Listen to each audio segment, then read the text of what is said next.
Ils étaient 26 000 au départ. Pour ces coureurs, il ne reste plus que quelques mètres.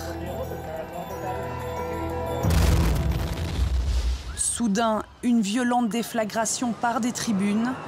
Les spectateurs qui voulaient immortaliser l'arrivée d'un proche se retrouvent reporters de guerre. En contrebas, les autres participants courent sans le savoir vers l'horreur. Une seconde bombe explose 13 secondes après la première.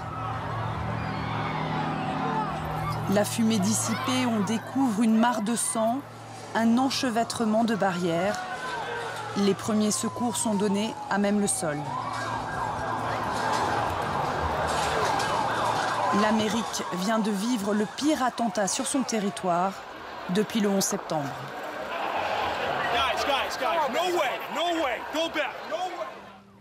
Elle s'est aussi trouvée un héros, Carlos Arredondo, un immigrant du Costa Rica qui a perdu son premier fils en Irak, puis son second, mort de chagrin.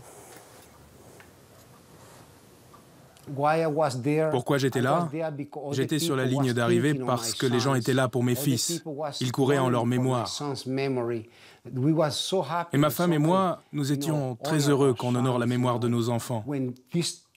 Quand il y a eu cette tragédie, c'était à mon tour de faire quelque chose, plutôt que de m'asseoir ou de m'enfuir.